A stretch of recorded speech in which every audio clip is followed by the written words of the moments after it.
nekk sunu mujj gàmm dinañu bu ñuy tëj incha allah dinañu fàttali rek li nga xam ni moom la xalif bi doon yóbbante yàlla yàlla barkeel xalifa bi yàlla yàlla guddal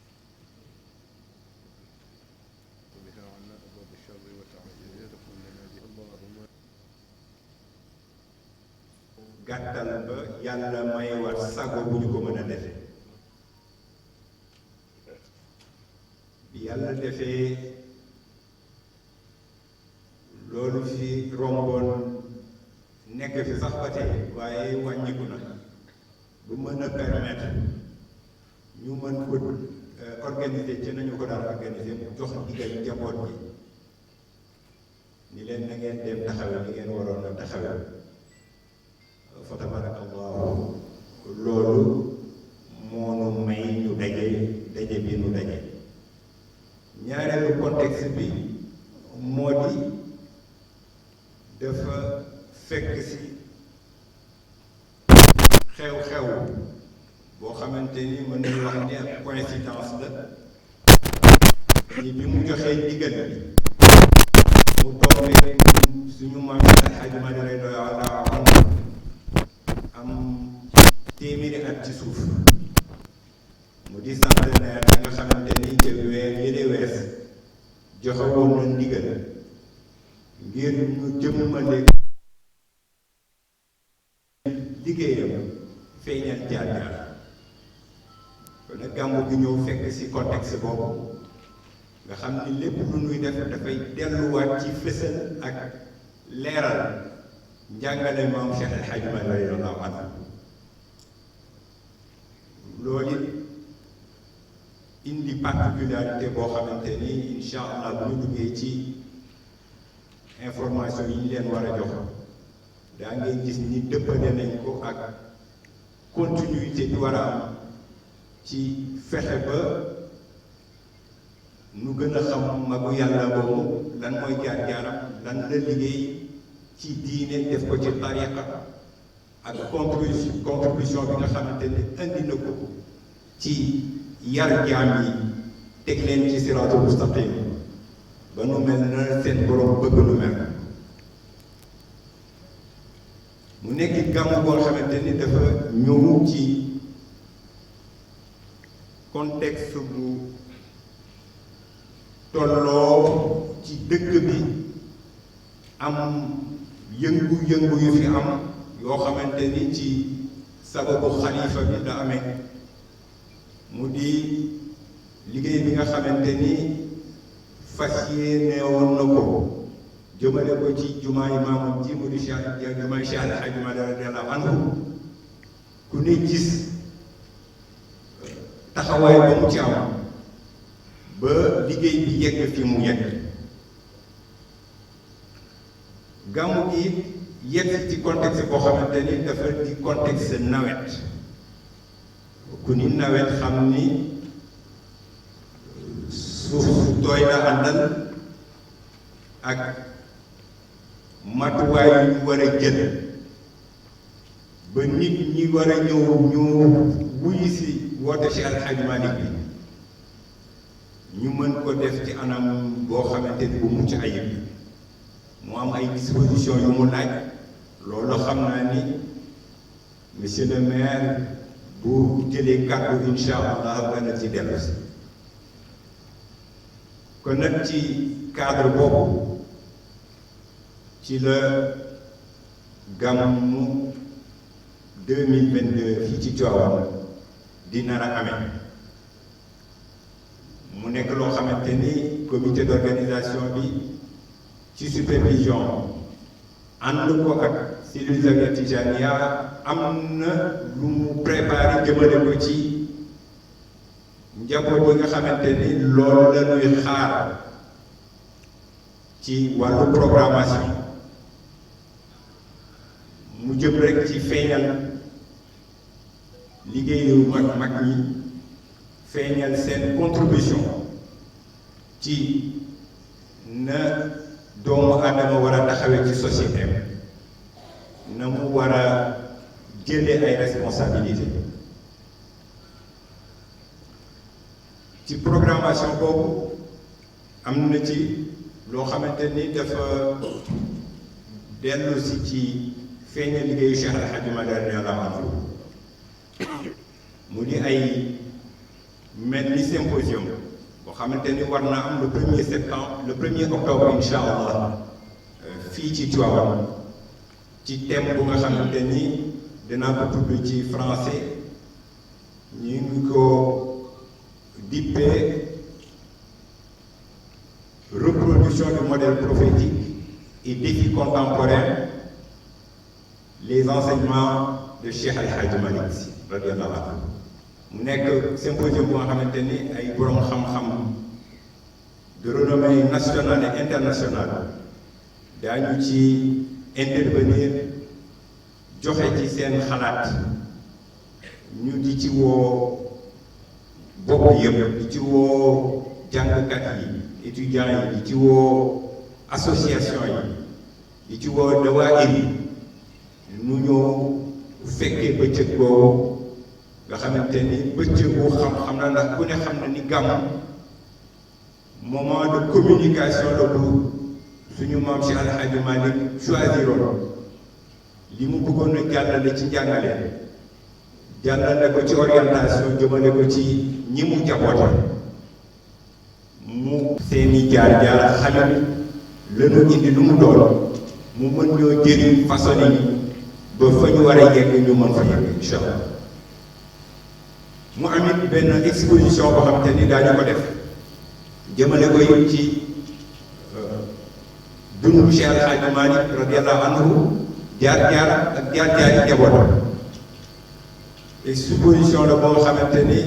incha allah dana door lu mat ñetti fan bala gàmm ngir mën a fexe ba ñi xamul génération yu mujj yi nga xam ni xëy na dégg rek lañu ci am waaye lu ñu mën a teg seen baaraam lu wóor loo xamante ni dañu ko saytu ci seen jaar-jaar yi mag ñi ñu fi amoon nu fexe ba nit ñi mën koo gis mën ci teg seen baaraam mën ci teg seen bët mu amit lu mel ni ay burdu yoo xam ne war na am ñu di ko woyee burdu populaire loo xamante ni liñ ci yéene moo di fexe ba lépp loo xamante ni dafa ëmb téere boobu nga xamante ni dañ ko def ci yonent bi sallallahu alayhi wa sallam ñu fexe ba moomale ko jeunesse bi moomale ko ndaw fexe ba wàcce ko ci espace yi nga xamante ni moo gën a accessible ci ñoom ànd ko nag ak ay jàngalekat yoo xamante ni dañu bokk ci commission culturelle bu COSCAS nga xamante ni message yi ñu war a jàllale jëmale ko ci askan wi daañu ko mën a jàllale ci bunt yooyu message yooyu nag dafa dellu si ci benn aaya alquran boo xamante ni yàlla dafa wa qulu linnaasi husnan mu mel ni dafa am lu feeñ ci suñu réew loo xamante ni ëlëm na xel yépp ci nanu war a ñoŋalaate suñu nekkin ci pénc bi ci yéenante jàmm ci waxante lu baax ci waxante yiw ku gis li xew ci réseaux sociaux yi nga xamante ni kenn mayeetul xorma sa morom kenn mayeetul considération déglu même sa morom ñu jàpp ni invective ak xastante woññante ñuul ak sosalante mooy tabax pénc ànd koy defar ak yéene bu rafet ak bëgg soppi ko ñam mu concerné ñépp ku te nekk la cay sa responsabilité nga def commission culturelle jàpp ni jot na ñu attirer attention acteurs yépp na ci anam bu ñuy intervenir ñu bàyyi xel li kàddu mën a yàq fexe ba defaraat suñu toogin yéenente defar réew mi te bañ ko teg ci kàddu teg ko ci jëf loolu bokk na ci thème yi nga xamante ni incha allah commission culturelle boobu daa ko dégtal ci ànd ceeg yéen ñi nga xamante ni yéen suñu partenaire mu di média yi ba fexe ba nit ñi xam ni fii kat ci Tivaouane mënuñu cautionner réew mi yàqu ci wax yuy jub yoo xamante ni ña koy njëkkati duñu ko teg ci responsabilité waaye teg ko ci passion nu fexe ba delloo ci xel yi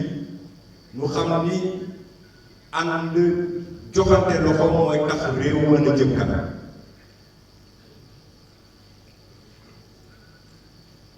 ci programmation it dana am ay atelier yoo xamante ni daanu ko def jëmale ko ci wàllu finance islamique ànd ko ak ay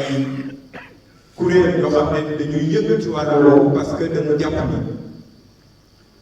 nit ñi fexe ba ñoŋal seen nekk ci société bi jël en charge seeni préoccupation fexe ba orienté leen ci défi yi leen di woo nekk na loo xamante ni war nañu fexe ba communauté yi ci seen ay dynamique ñu intégré ko ci seen ay démarches ba mën a ñoŋal dundu ñiy yëngu ci biir communauté yooyu moo xam ay organisation lañu moo xam ay association lañu moo xam ay individualité la yoo xamante ni dañu am seen initiative te initiative yooyu war a dellu si jural koom-koom réew mi nu fexe ba orienté leen ba ñu mën a le comité d'organisation COSCAS chers consoeurs et confrères de la Zawiya Tijaniya, comme vous le savez, l'édition 2022 du Mawlid de Tivaouane sera probablement célébrée dans la nuit du vendredi 7 au samedi 8 ou dans la nuit du samedi 8 au dimanche 9 octobre 2022, Inch'Allah, suivant l'apparition du croissant lunaire. Elle revêtira une quadruple signification. D'abord, elle marque un retour après 2 ans de suspension due à la pandémie de Covid-19 qui avait dicté au Khalife général des Tidianes, Serigne Babacar Sy Mansour, la sage décision de préserver les vies et la santé des disciples plutôt que de satisfaire leur passion ou leur attrait pour Tivaouane. Elle coïncide aussi avec les 100 ans de la disparition de Cheikh El Hadji Malick Sy radiyallahu anhu, Moudjahid de son temps, qui nous avait fait aimer le prophète Mohammed sallallahu alayhi wa sallam à travers la relation de ses plus hautes vertus et qui nous a fait aimer le prophète pour la noblesse attachée à l'acte de célébrer sa naissance. Dans une de ses gestes les plus réputés, Riu Zamran, ou abreuvoir des assoiffés, plus connus sous le nom de l'Unia, il nous dit Mawliduhu bihi sharafun wa hirun fi tahzim in jaa shujun. Elle s'inscrit dans un contexte de parachèvement des travaux de la grande mosquée de Tivaouane également. Elle revient dans un contexte d'hivernage avec ce que cela implique comme contrainte. Et sur ce point, le maire de Tivaouane, notre cher frère Demba Diop Sy reviendra un peu sur les dispositions prises pour justement faciliter l'accès et la circulation en relation avec le COSCAS pour que le GAM se passe dans les meilleures conditions. C'est donc sous ce quadruple prime et sous la supervision du COSCAS que la cellule Zawiya Tijaniya en charge de la communication de ce grand rendez-vous de l'islam, de la Tijaniya et de la nation, a décidé de promouvoir le legs culturel, intellectuel, spirituel du sage de Tivaouane à travers une programmation qui prend en compte les exigences de notre temps tout en préservant l'enracinement à nos valeurs essentielles. Le Mawlid 2022, qui aura lieu les 7-8 octobre sera donc axé sur la revisite de la vie et de l'œuvre de El Hadj Malick Sy à travers le thème El Hadj Malick Sy 100 ans après, lumière sur sa vie et son œuvre. Elle sera marquée par la délivrance de messages très forts émanant du khalife général de Tidiane Serigne Babacar Sy Mansour, que Dieu soutienne son magistère et lui prête santé, longévité, à l'adresse de la Oumma islamique du Sénégal et d'ailleurs sur l'état de notre religion, celui de notre nation sénégalaise, dans ce qu'elle secrète d'antivaleurs et de dards dissolvantes. D'ailleurs, l'un des thèmes de prédilection et de prédication dans les médias sera un rappel à la bienveillance dans nos prises de parole, conformément à l'injonction coranique wa qulu linnasi husnan, car l'invective, l'insulte, le dénigrement et la calomnie sont aujourd'hui l'unique façon que nous trouvons pour régler nos divergences, qu'elles soient politiques ou religieuses. Mais ça fait aussi de recommandations et d'orientations à l'égard des fidèles d'ici ou d'ailleurs pour les amener à mieux coller à la reproduction du modèle prophétique tel que nous l'a enseigné Maulana Cheikh Al Hadji Malick Sy, celui sur qui la revue Al-Azhar rendait hommage, celui à qui la revue Al-Azhar rendait hommage dans ces mots. Grâce à lui, l'islam a connu son épanouissement dans ce pays qu'est le Sénégal en créant des écoles, des mosquées, des zawayas. Et il a aussi formé de brillants érudits qui se sont éparpillés dans tous les coins du pays, telle l'expansion de la lumière dans l'obscurité. Fin de citation. Ce sera aussi une occasion inédite de conseil et d'exhortation aux gouvernants dans un contexte de crise multiforme, touchant les populations dans leur être et leur bien-être. Nous ne nous attarderons pas sur le contenu des programmes d'animation puisque le dossier de presse qui vous a été remis contient tout ce qui doit vous intéresser pour traiter l'information comme vous le souhaitez. Nous l'évoquerons brièvement pour permettre à ceux qui nous regardent ou nous écoutent d'en connaître la quintessence. Comme vous le savez, le Gamou a toujours été, depuis ses origines, un espace-temps de bouillonnement spirituel, intellectuel et culturel. Raison pour laquelle un symposium sur le thème reproduction du modèle prophétique et défis contemporains sera organisé le samedi 1er octobre 2022 et sera animé par des experts de renommée internationale et nationale et dont les DDR sont insérés dans le dossier qui vous est remis. Au-delà de cette rencontre, les autres temps forts qui mériteront votre attention sont les suivantes. D'abord, le premier et le dernier bourde à Tivaouane, qui sont naturellement des moments de ferveur et de mobilisation des fidèles. Dès que l'apparition de la lune se fera, les bourdes populaires qui sont désormais inscrits dans l'agenda culturel, spirituel du Gamou depuis près de 2 décennies, selon une programmation maillant tout le territoire national, mais également la diaspora. 120 programmations, dont 12 mégabourdes, les plus importants étant ceux de la place de la Nation et ceux de Mbour. Une exposition sur la vie et l'œuvre de El Hadji Malick Sy qui démarrera 3 jours avant le Gamou. Un atelier sur la finance islamique le mercredi 5 octobre en partenariat avec la haute autorité du Waqf. Les Durous Malikiya ou leçons malikiennes sortent d'audience publique pour revisiter le patrimoine littéraire de l'école de Tivaouane le jour du repos à partir de 11h. Le spectacle Son et Lumière à la veille du Gamou avec les amis du regretté Jean-Pierre Lers, conduit par son premier assistant Ali Badara Sarr, qui sera une revisite du diwan de Cheikh Al Hadji Malick Sy dans ses pièces les plus belles en termes de suppliques, d'éloges au prophète Mohammed sallallahu alayhi wa sallam, mais également d'hommage à Cheikh Ahmed Tijani al-Sharif al-Fatimi.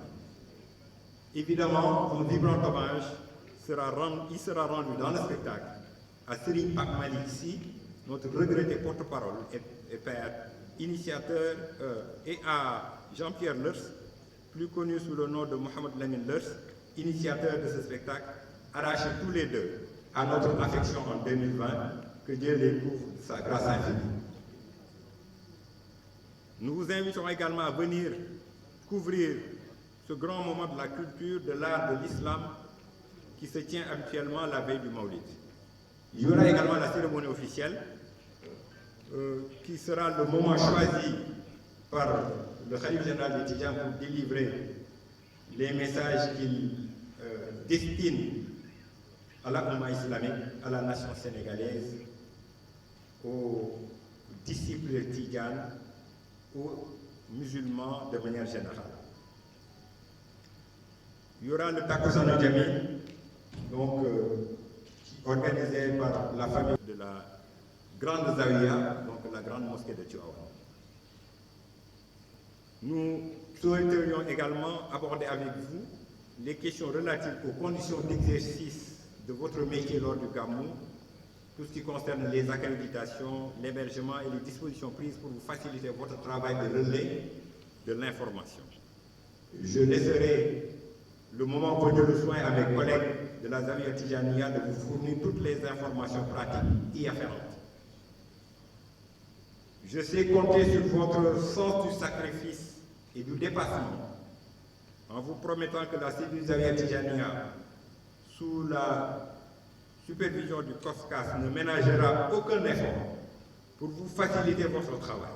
que ce soit dans le cadre de la commémoration du Gamou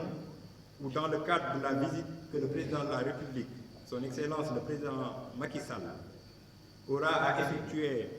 auprès du Khalife général des Tidjanes. La date de cette visite vous sera communiquée lorsque nous en saurons davantage. Sachez compter, chers journalistes, sur notre engagement à vous apporter notre modeste concours dans toutes les circonstances auxquelles vous serez confrontés dans la poursuite de votre mission d'information, en vous remerciant de votre aimable et courtoise attention. Wassalamu alaikum wa rahmatullahi ta'ala wa barakatuh.